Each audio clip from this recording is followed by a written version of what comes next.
Do not let the words, "Only 35 seconds left," frighten you. That may be the first trap hidden inside this message, because panic can make a sincere person mistake noise for guidance and desperation for divine urgency. Chosen one, think about the last 3 weeks, not because I can tell you heaven literally wrote a letter on a certain date, but because something in your life may have been repeating long enough for you to recognize it. A conversation, a decision, a door you keep approaching, then walking away from. You have probably asked for another sign. But what if the sign is not the missing piece? What if you already know more than you can currently act on? There is a difference between receiving an idea and recognizing it clearly enough to move. That difference matters. It explains why prayer can feel sincere while your mind stays foggy. Before this message ends, I want to give you 3 things. First, a way to tell genuine urgency from fear-driven urgency. Second, a name for the hidden gap between insight and action. Third, one reason you may not need another message at all. You may need a clearer receiver for the message you already have. Later, I will return to something researchers discovered about that receiver. It connects this spiritual experience with a physical mechanism. Do not decide what you think about it yet. First, understand the problem. Notice what happened inside you when you heard 35 seconds. Did your chest tighten? Did your thoughts speed up? Did some part of you worry that you were about to miss something? That reaction matters. Fear moves fast. Discernment does not always move fast. Fear demands an answer before you understand the question. Discernment can remain still long enough to notice what is true, what is imagined, and what belongs to you. Here is the first breakthrough. Real urgency can make you present. Panic makes you desperate. One sharpens your attention, the other floods it. And when attention is flooded, almost anything can begin to look like a sign. I will not tell you that a supernatural clock is closing over your life. I cannot tell you that heaven wrote a private message exactly 3 weeks ago. But I can ask something more useful. What truth has kept returning while you kept asking for something louder? Maybe it is a call you need to return. Maybe it is a boundary you need. Maybe it is a decision you keep delaying because certainty never feels complete. Or maybe your mind has been carrying too much noise to trust what it already recognizes. Chosen one, you do not need to chase every feeling. You do not need to obey every rush of emotion.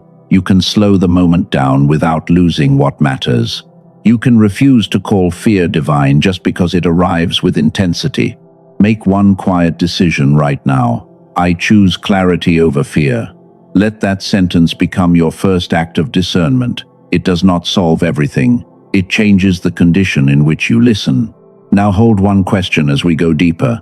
Not, why has God stopped speaking to me? Ask this instead. What condition is the receiver in? Chosen one, imagine a familiar night. It is 2:17 in the morning. The room is quiet, but your mind is not. You put the phone down. You pray for direction. Then one thought rises with unusual clarity.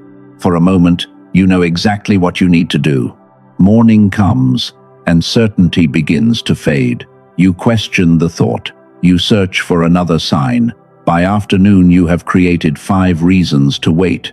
By night, you are asking God the same question again. This cycle can feel spiritual, but it can also become exhausting. You may have called this weak faith. You may have called it indecision. You may have blamed yourself for being inconsistent. But there is another way to understand it. The message may not be disappearing. The receiver may be struggling to hold what it recognized. I call this the receiver gap.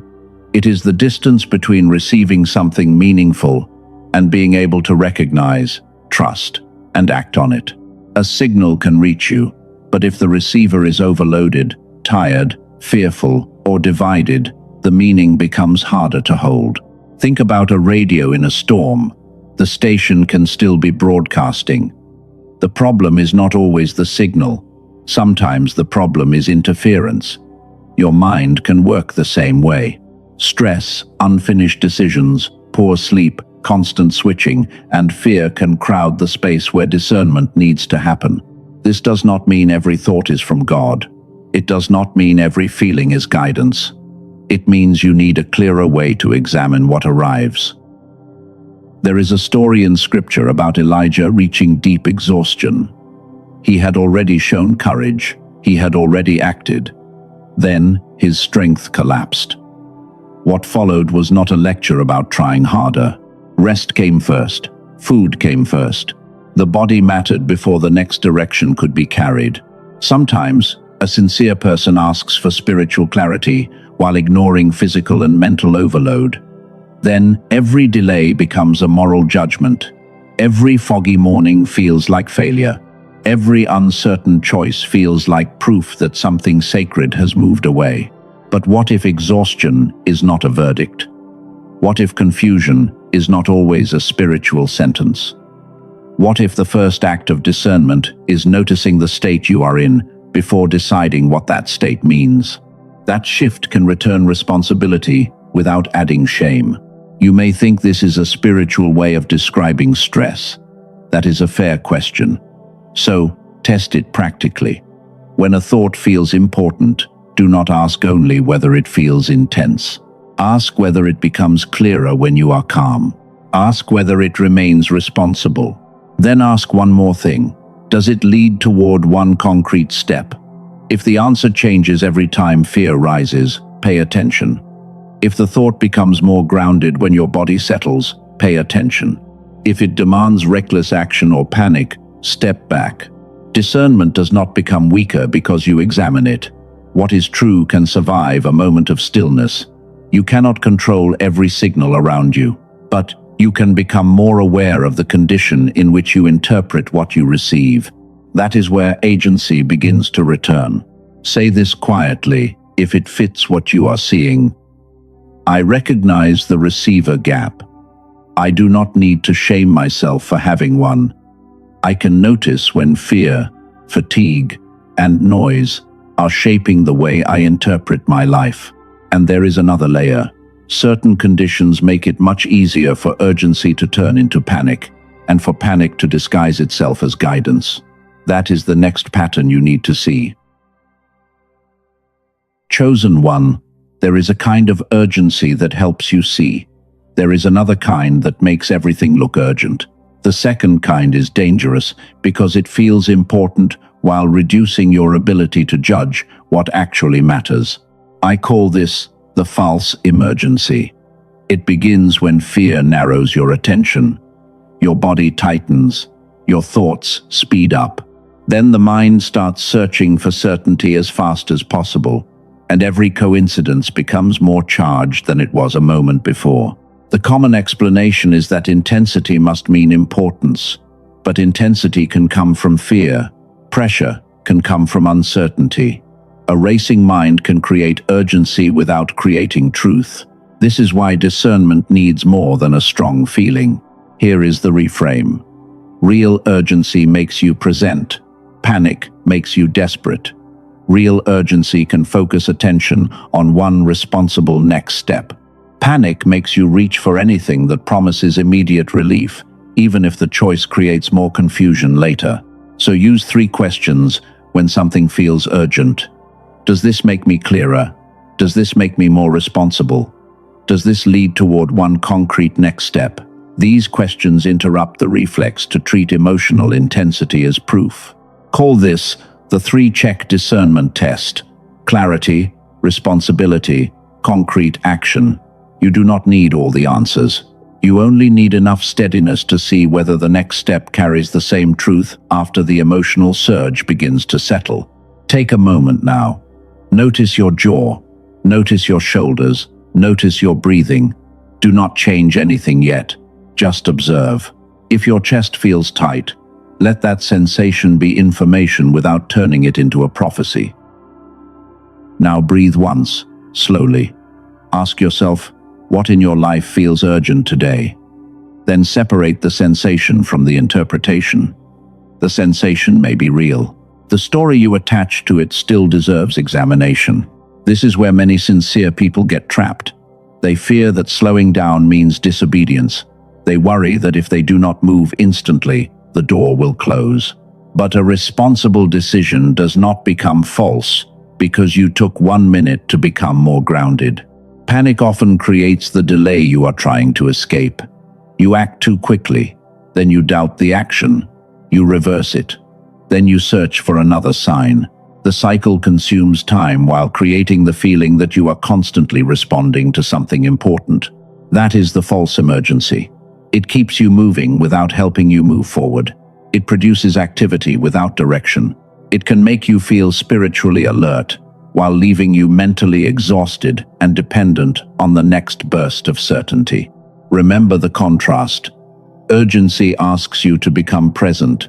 Panic asks you to become desperate. One returns you to choice. The other tries to take choice away. Anything that takes away your ability to think clearly deserves a second look. Say this if it feels true. I am open to guidance, but I do not worship urgency. I can pause without abandoning what matters. I can examine what I feel. I can choose clarity before reaction. And now another question opens. Why did discernment often feel simpler when you were younger? Why did imagination, learning, and focus come more naturally before adult life became crowded with switching and mental noise? There is a reason that question matters. It will take us from fear into the condition of the mind itself, and later into something researchers have spent years trying to understand. For now, hold the memory of the mind you once recognized. Chosen one, think back to the version of you who could disappear into one idea for an hour. You learned without measuring every mistake. You imagined without asking whether imagination was useful. You noticed small details. You followed curiosity until something opened. Then adult life became louder. More tabs, more responsibilities, more messages, more decisions. You learned to interrupt yourself before the world had to. And over time, that constant switching can make a once absorbed mind feel scattered, even when your intelligence has not disappeared. This is what I call stolen clarity. Not because someone secretly reached into your mind and took a gift away, but because repeated distraction, pressure, and mental overload can train fragmentation into a mind that once knew how to stay with one thing. You may remember being younger and solving problems differently. An answer could arrive before you had words for it. A creative connection would appear while you were walking, drawing, building, or staring through a window. You did not force it. The pieces simply met. Adult life often teaches the opposite pattern. Check the phone, answer the message, switch the task, reopen the question, doubt the answer, search again. The mind becomes busy, but busyness is not the same as integration. This matters because spiritual discernment still has to move through attention. A meaningful idea still has to be held long enough to be examined. If your attention is constantly broken, even a good direction can arrive and disappear before it becomes a decision. Do not turn this into another reason to blame yourself. The point is not that childhood was perfect. The point is that many adults recognize a real contrast between the mind they remember and the mind they now live inside. And that contrast raises a practical question. Can some of that clarity be supported again? There is a body of neuroscience research that has spent decades examining how different regions and hemispheres of the brain contribute to human thought. The product presentation connected to this message points toward that research for a reason, but I do not want to rush the connection. Later, I will show you what that team says they built from this idea. For now, hold the question without turning it into a promise. What if what you have called spiritual fog also has a physical side worth examining? That question does not reduce faith to biology. It does not turn the sacred into a machine. It simply gives you permission to examine the whole person. Mind, body, attention, habit, responsibility, discernment. Imagine tomorrow morning for a moment. You wake without demanding a supernatural sign. You look at the calendar. You see the message. You have delayed answering. And instead of opening 10 more possibilities, one next step feels simple enough to take. No thunder, no dramatic voice, no perfect certainty, just clarity, becoming action. That is the future we are moving toward. Not a life where you never question anything, but a life where every meaningful thought does not have to survive a courtroom inside your head. Say this, if it fits. I am open to clarity. I am open to examining what helps me become more present, more responsible, and more able to act on what I already know. Because there is still one problem left. You can understand every idea we have covered and still wake up tomorrow inside the same pattern. Insight can feel powerful while changing nothing. Why does that happen? The answer is the next link in the chain. Chosen one, you can know a great deal and still remain stuck. You can save teachings, fill journals, pray, and recognize the same lesson every week. Then Monday arrives, and the decision is still sitting exactly where you left it. That can create a painful conclusion. Maybe I am lazy. Maybe I lack discipline. Maybe I do not want change badly enough. But knowledge and movement are not the same process, and confusing them can keep you collecting insight instead of building action. Here is the pattern. First, you receive, then you recognize, then you decide, then you move. I call this the reception chain.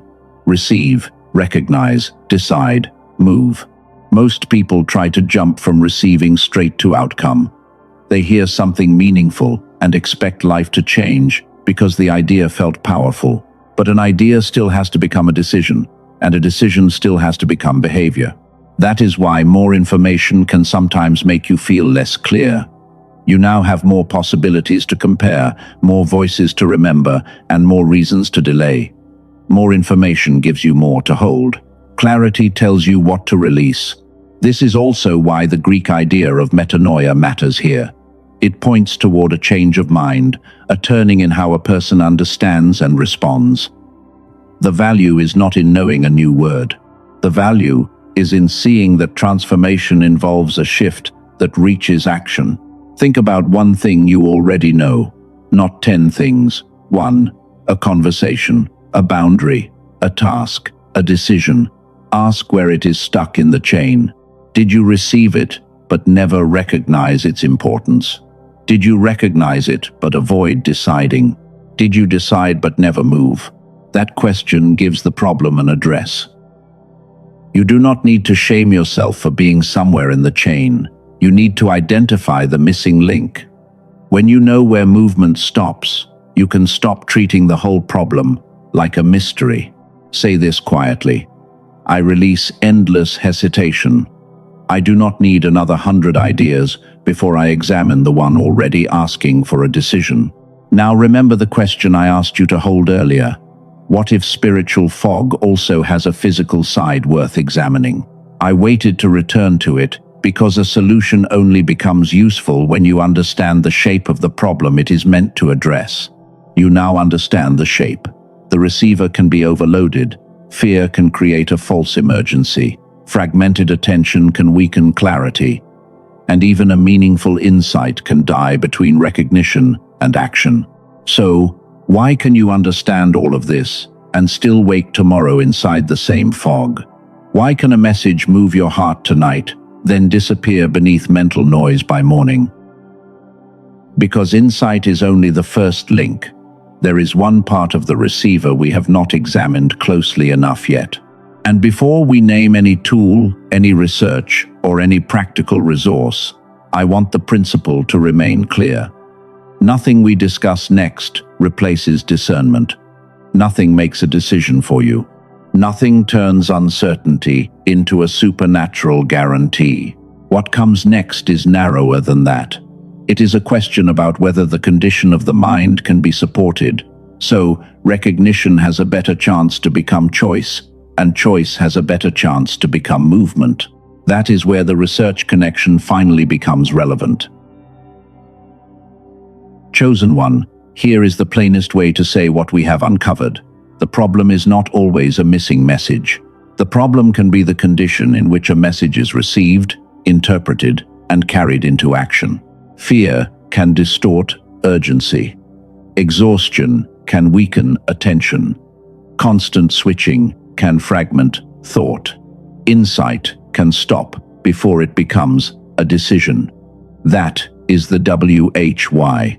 The answer is not to chase stronger feelings. Slow the moment down. Ask whether it creates clarity, responsibility, and one concrete next step.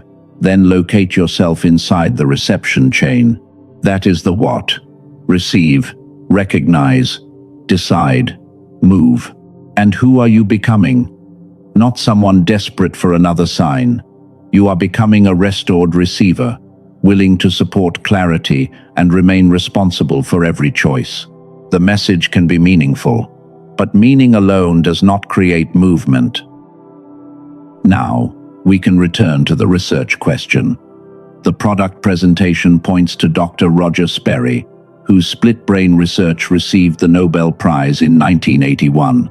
That Nobel Prize did not test the product I am about to describe. The presentation uses this history to support its focus on coordination between the hemispheres. Consider two experiences described in the supplied material. A woman from California described persistent mental fog and feeling as if life kept happening to her. Her testimonial says she later felt clearer and more connected.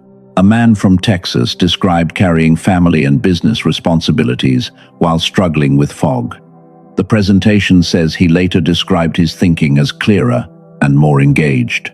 These are individual testimonials, not guarantees. They matter because they describe the same gap we have been mapping. The resource is called the Genius Switch. The product file describes it as an 8-minute targeted auditory sequence developed by a team led by Dr. Daniel Barone in New York. The team calls it neural sync technology, positioned around whole brain activation and hemisphere synchronization. Use headphones, relax, listen for 8 minutes a day. The presentation says no complicated meditation routine is required. It is not presented as a replacement for prayer or responsible decisions. It is presented as a practical audio tool to support the receiver. This is where identity matters. The Genius Switch cannot make you chosen, worthy, or spiritually accepted. A product cannot grant that identity. It is for the chosen one who refuses to treat fog like a character flaw. Now consider the offer, as the supplied product file describes it. Colleagues reportedly suggested value around $500. The listed price is $49. The current offer in the material is $39. It includes lifetime access and 4 listed bonuses: a guided visualization, a smart grocery shopping guide, a classic manifestation book, and a printable 5 Habits infographic. The product file also states that the purchase is backed by a money-back guarantee. The material says the $39 price may change, so do not respond to a fake countdown. Respond to a real question. If clarity is something you want to support, is this worth examining for yourself? The product file also says the verified version is distributed through its official website. Similar tracks elsewhere should not be assumed to use the same mechanism. If this resonates, the description and pinned comment point to the product page. Read the details. Do not act because you feel frightened. Do not act because you think a blessing depends on it. A tool can support the receiver. It cannot replace God. It cannot replace obedience. It cannot decide for you. But if the receiver has been part of the problem, supporting the receiver is a question worth taking seriously.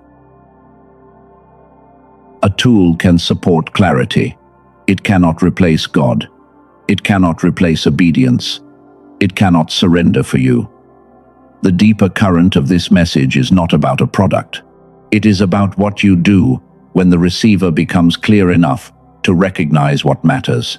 Maybe part of you is resisting right now. That is reasonable. You may have tried meditation, audio programs, prayer routines, journals, and mindset practices before. You may have bought something with hope, then felt disappointed when your life did not change overnight. Do not ignore that history. Use it.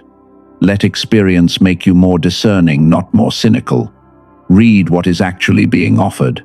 Examine the mechanism. Notice what is promised and what is not promised. Then decide from clarity instead of emotional pressure.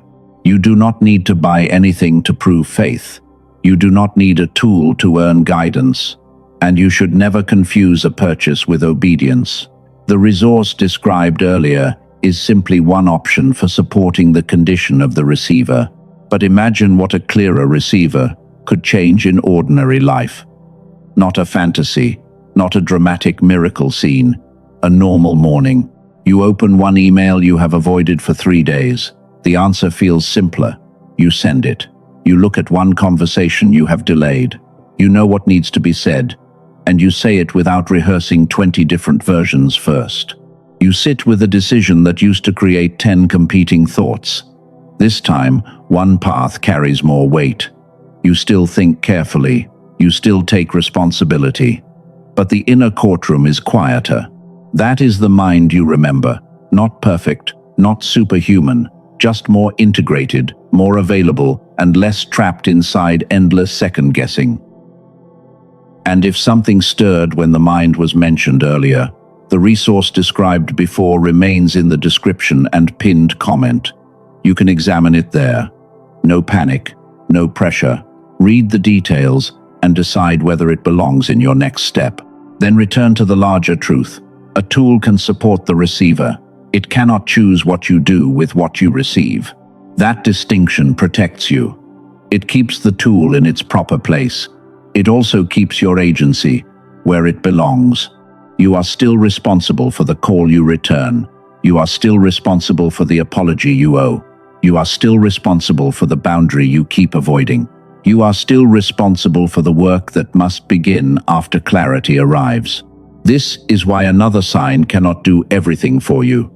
Another sign can become one more object to analyze. Another message can become one more tab open in the mind. At some point, recognition has to become decision, and decision has to become movement. The person you are becoming does not need to feel 100% certain before every step. That person knows how to become still enough to notice, grounded enough to examine, and brave enough to choose. Chosen one, clarity, is not the end of the path. It is the condition that lets you walk it. There may still be uncertainty. That does not mean you are back at the beginning. Mature clarity is not the absence of questions. It is the ability to hold a question without letting fear seize control of the answer. You can remain open and still move responsibly. And now we reach the decision point. Chosen one, return to the question that opened this message. What condition is the receiver in? You now have 4 places to look: fear, attention, clarity, action. Fear asks whether you are about to miss something. Attention asks, what is actually here? Clarity separates signal from noise. Action turns recognition into a responsible next step. That is the full pattern. The message was never supposed to make you dependent on another message. Guidance should not train you to become helpless without constant confirmation. If every decision requires one more sign, one more coincidence, or one more emotional surge, the search itself can become the delay. Maybe that is the final sign you needed to recognize. You keep asking for another one. Look at the pattern without judging yourself. You receive something meaningful. You recognize part of it. Then uncertainty appears. Instead of deciding, you reopen the entire question. You search again. The chain resets. This is where the reception chain becomes practical. Receive, recognize, decide, move. You do not need absolute certainty to move responsibly. You need enough clarity to identify the next honest step, enough responsibility to accept its consequences, and enough steadiness to avoid letting fear choose for you. If the resource described earlier genuinely fits what you want to examine, the link remains in the description and pinned comment. Read the page while the problem and the proposed solution are clear in your mind. Do not go because you are afraid. Do not go because you think God will punish hesitation. Go only if you want to evaluate it with the same discernment practiced here. And if it does not fit, do not force it. The decision remains yours. Now I want you to picture one doorway. Nothing dramatic. No clouds opening. Just a doorway in front of you. Behind you are all the signs you have collected. Old notes, repeated questions, conversations, moments that felt meaningful. Let them stay behind you. In front of you is one next step. Maybe it is a phone call. Maybe it is an application. Maybe it is rest. Maybe it is a boundary. Maybe it is finally beginning the work you keep preparing to begin. Notice what your body does when you look at that step. Do not call the feeling good or bad yet. Just notice. Now breathe slowly. Let the shoulders soften. Let the jaw release. Let the body discover that movement does not require panic. Then say this inside yourself. I do not need another emergency to make a decision. I can move from clarity. The doorway is still there. The signs still belong to your story, but they cannot replace choice. Take one imagined step through the doorway. Feel your feet on the other side. Nothing magical has to happen. The change is that you are no longer standing where endless interpretation kept you. That is agency. The receiver does not need to know the whole road. It needs enough clarity for the next step. And once you understand that, the countdown loses its power over you. 35 seconds was never the true deadline. The real question was whether fear would keep making your decisions before you could become present enough to make them yourself. The answer can be different. Chosen one. Whatever brought you here, you have spent this time examining something real in your own life. Not a supernatural deadline. Not a promise that every uncertainty will vanish. Something simpler and more demanding. The condition in which you listen matters. So release the need for endless confirmation. Release the belief that every delay means you failed. Release the habit of calling mental fog a character flaw. Release the fear that hesitation makes you unworthy. You are allowed to become still without becoming passive. You are allowed to examine a feeling before obeying it. You are allowed to let clarity grow before you name something guidance. You may still wake tomorrow with questions. That is not failure. Clarity is not a permanent emotional high. It is a practice of returning. When noise rises, return to the 3 checks.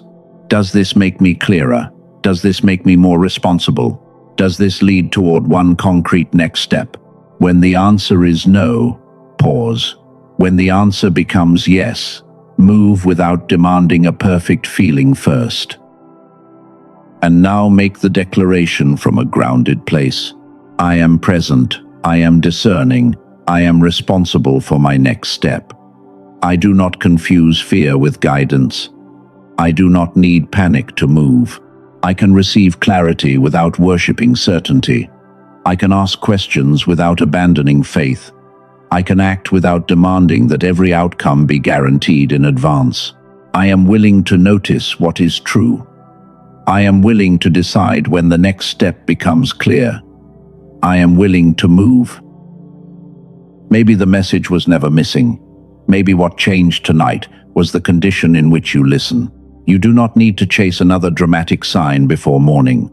You do not need to turn every coincidence into a command. You can return to your life with one question and one responsibility. What is clear enough to act on now? Maybe the answer is small. Send the message, make the appointment, rest before deciding. Close the door that keeps reopening. Begin the page. Tell the truth. Ask for help. Small does not mean meaningless. A clear step can carry more integrity than a dramatic promise you are too frightened to examine. Say this one final time if it belongs to you. I choose clear-minded obedience. Not blind obedience to fear. Not obedience to pressure. Not obedience to a countdown. Clear-minded obedience to what remains responsible, grounded, and true after the noise settles. Chosen one, carry this with you. The receiver does not have to be perfect. It has to be present enough to notice, grounded enough to discern, and free enough to choose. That is the message you can carry. And that closes the question we opened together. What condition is the receiver in? Clear enough to notice, grounded enough to discern, free enough to choose.